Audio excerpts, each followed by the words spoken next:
think sometimes you get unfairly criticised because of who you are and what you've done, not necessarily on the pitch. But I always thought, because it was, I'm a massive supporter of what you did. I mean, I think pretty much everyone is. It was incredible what you did. You shifted government policy and all that sort of stuff. It was remarkable. And always my fear was that the minute he has a bad spell, they'll blame that. Obviously, I'm saying this is because I feel it a little bit. But I think some of the times the criticism for you might go on a night out. You might go out in an outfit, a certain outfit, and that will be criticised. I don't think that would be criticised if that was a white player.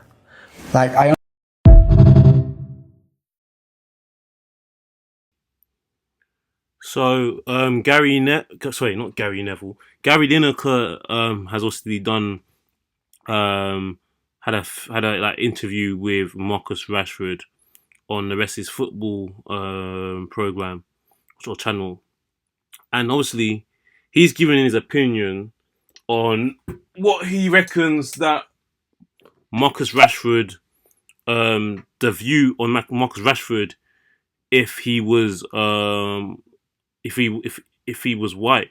He reckons that obviously that he wouldn't face half the criticism or given such a hard time if he was white, and obviously him Marcus Rashford being black. That's probably why he's judged more harshly. And you know what it is. Well, the thing is, this has been said for a long time now. This has been said for a very long time with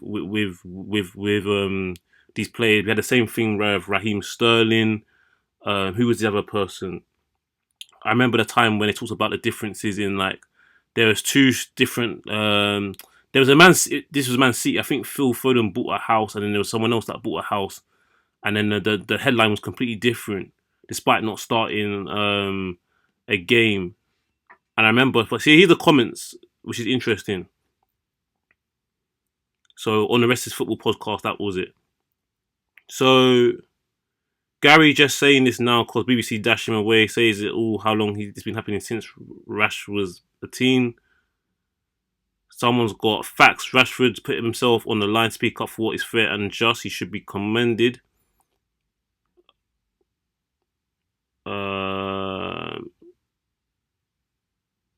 Gary can talk his shite now. He's off BBC. Yeah, facts. You see, this is the thing. You see, when you work for these big machines behind you, you are kind of controlled in what you can really say. There is a cap on how much you can really talk. And obviously, Gary. What's interesting with Gary Lineker now is that Gary Lineker is actually off the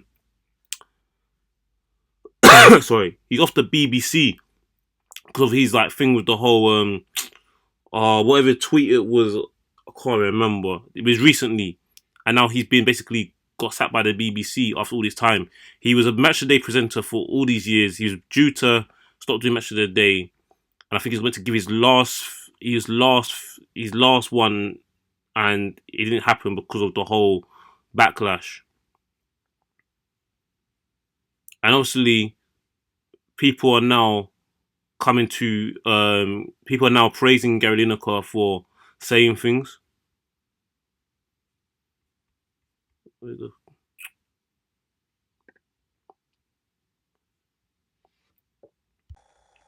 See the thing with Marcus Rashford here on that podcast he done with Gary Lineker, yeah, that show that was filmed, yeah. You got to remember Marcus Rashford. He was seen as a national hero a while ago now, like a year or 2 years, 3 years ago, 4 years ago, whatever it is. The last few years, his profile was raised a lot. He's calling out establishments, governments, all that kind of stuff. He's now seen as the face that's feeding kids.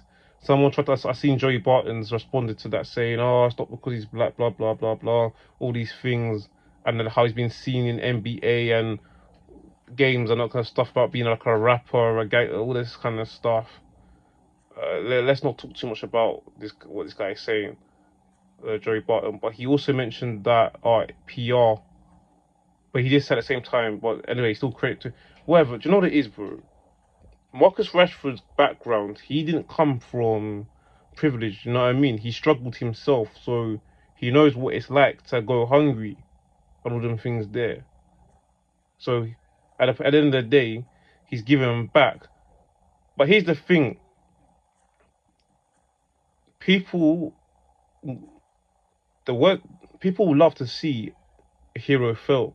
So when he's being lauded up, as quick as he was brought up, people will want to see him brought back down. So they'll start finding reason to say, nah, he's not what you thought he was. Do you understand? Marcus Rashford is now, obviously he's got more tattoos, all these details. All of a sudden he's got more tattoos. He's now in NBA games. He's now seen. He was I think he was, yeah, he was. I did a video on this as well. He reacted. He was brought up in a newspaper for being seen in a picture with that guy. That's a man called, I think, what's it, some Jake guy.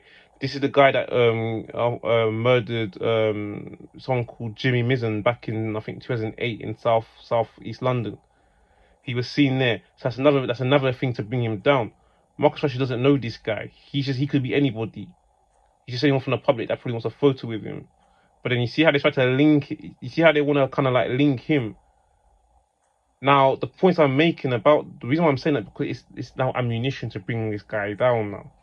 Yeah, this is what happens when you call out, when you kind of when you start doing the Lord's work, yeah, and start doing all these good things.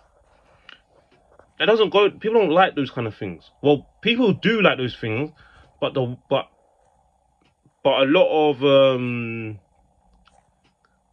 other entities don't like those kind of things.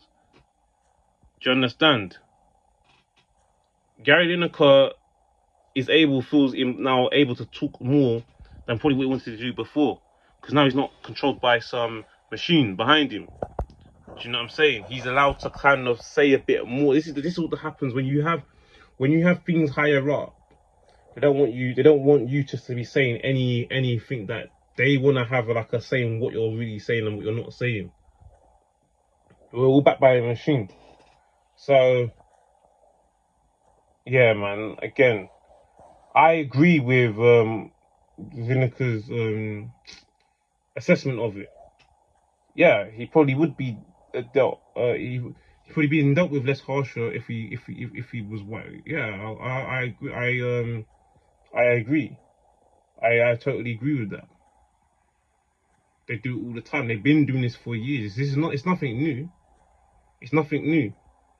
But anyway, guys, shouts, spoken word media, making modern media sexy again. Like the video, subscribe to the channel if you're new around here. And I'm sorry, but I'm doing these videos late as well, man. I've been tired. I've been active in the last week or so, so I'm pushing some of these videos out on the channel, innit? But yeah, signing out. Peace.